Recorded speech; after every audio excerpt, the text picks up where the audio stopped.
ladies and gentlemen.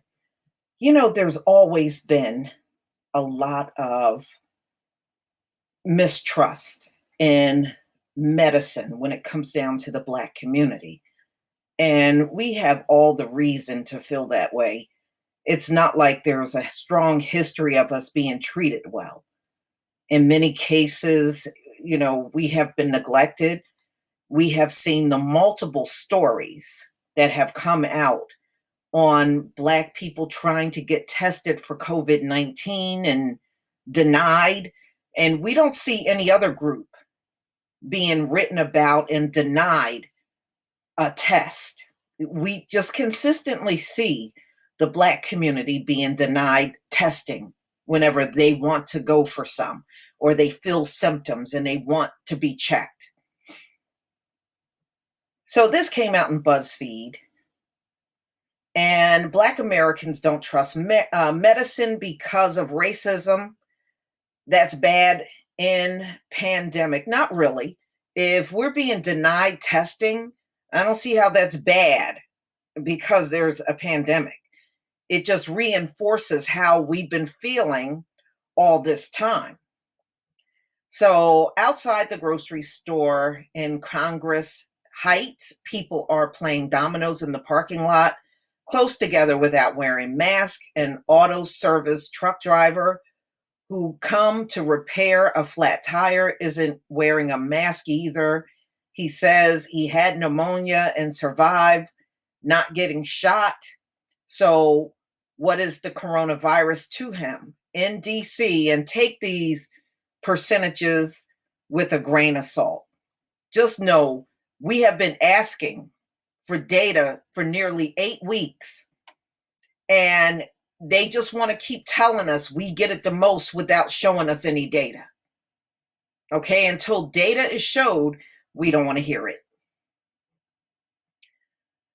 In DC, a city that is 46% Black, close to 80% of the coronavirus deaths so far are among Black people.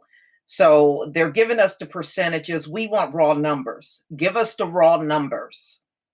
And the fact that we've been asking this long for raw numbers and you have not delivered it, that says a lot.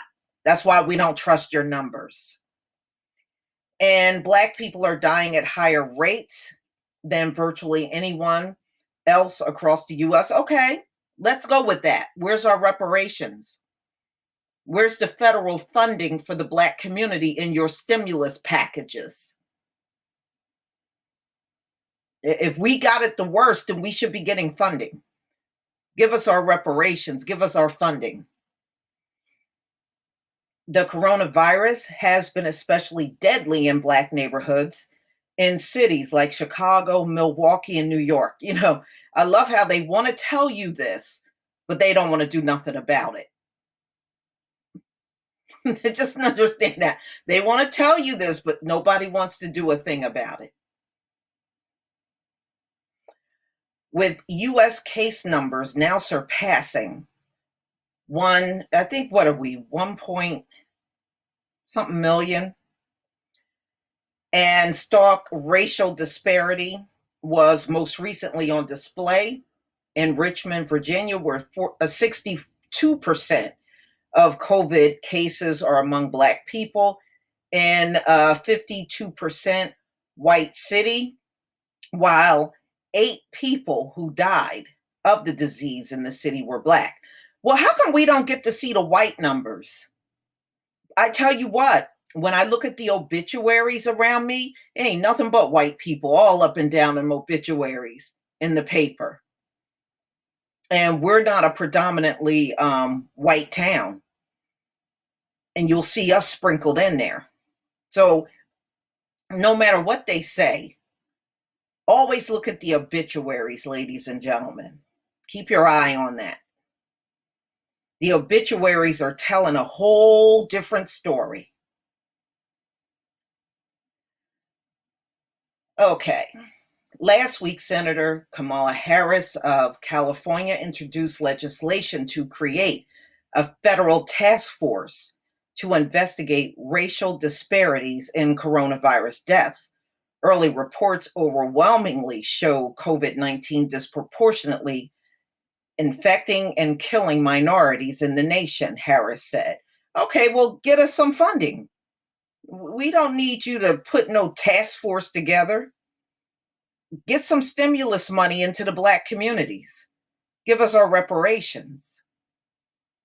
Black people in the US already have worse health outcomes. Well, that's usually because of all of the racism that's in medicine. We can take this back a good century and more. Universities dissected Black people. How do you realize that you got this far in medicine?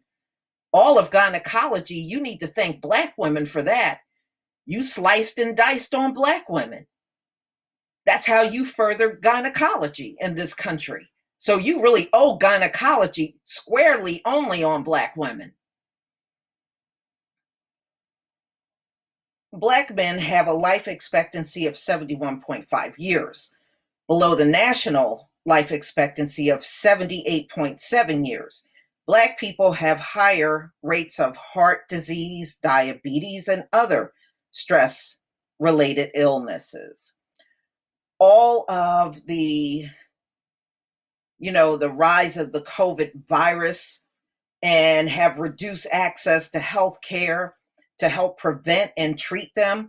They are also disproportionately performing the low paying essential jobs. And that's why many of them are dying.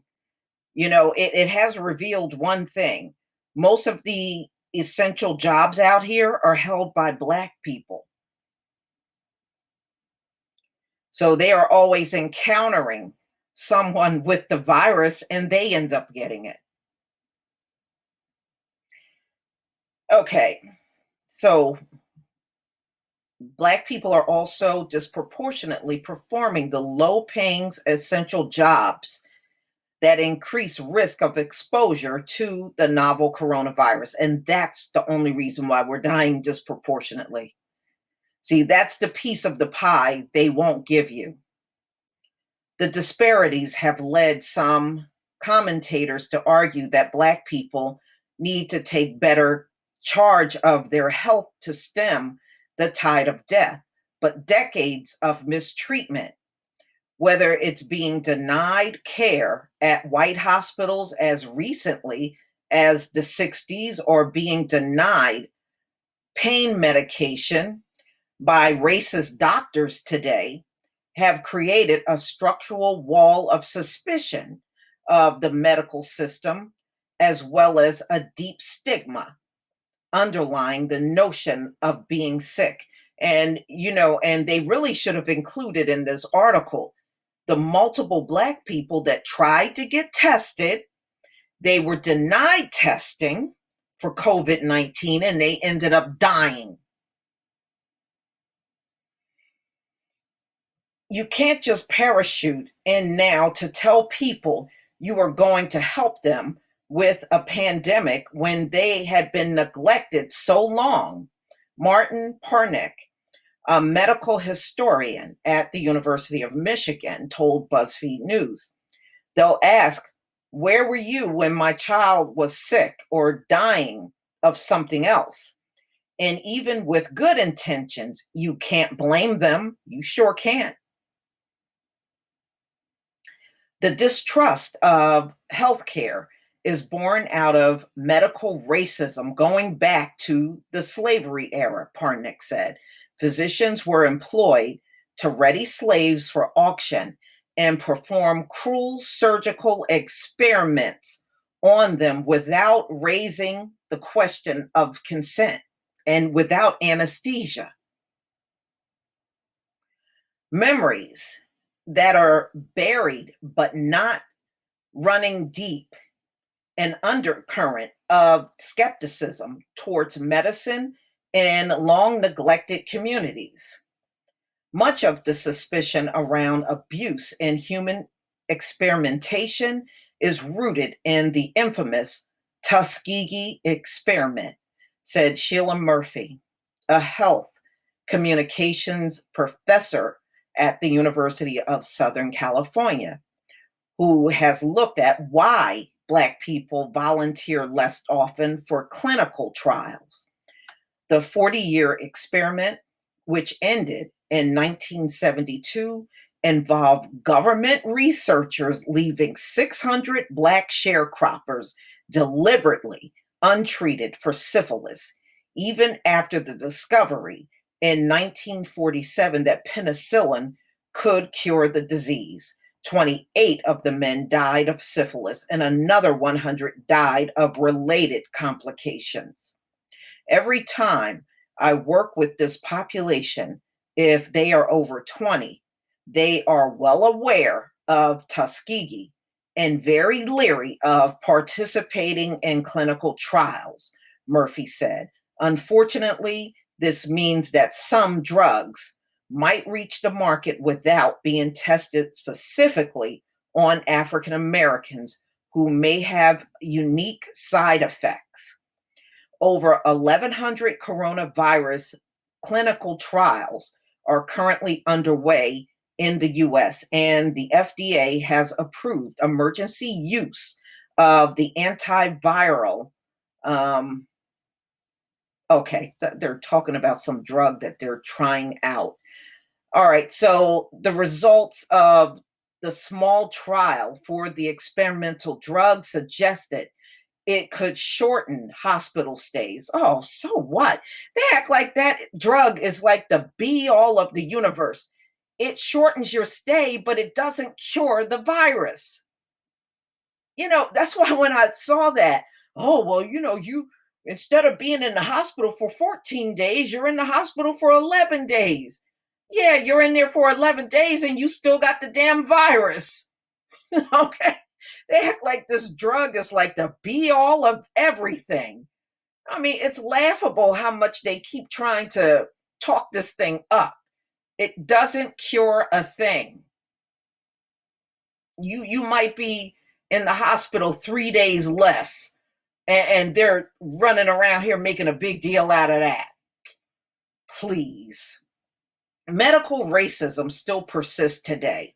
Doctors in one 2016 survey still subscribe to the slavery era belief that Black people feel less pain than white people do. And a 2007 University of Pennsylvania survey across 20 major cities found that Black people distrust doctors more than white people did in all but three cities: Las Vegas, San Antonio, and Riverside.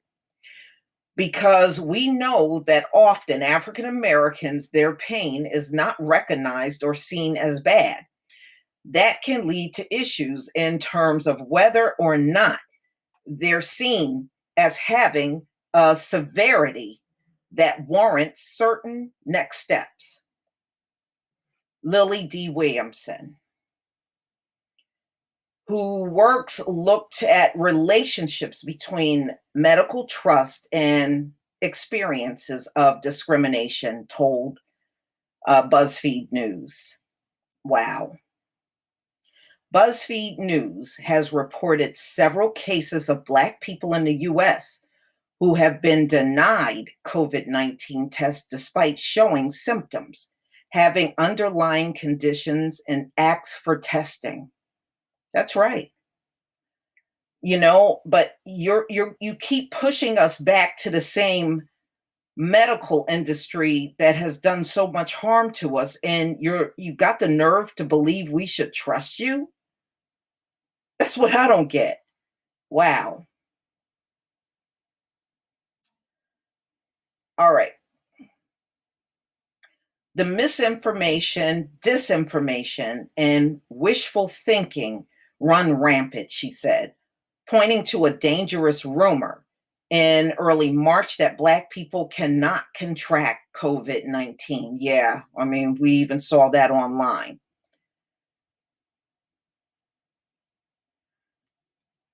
Imagine trying to get my family member in a clinical trial if I were not in the picture. Imagine what would have happened. to this family member without a resident doctor in the family.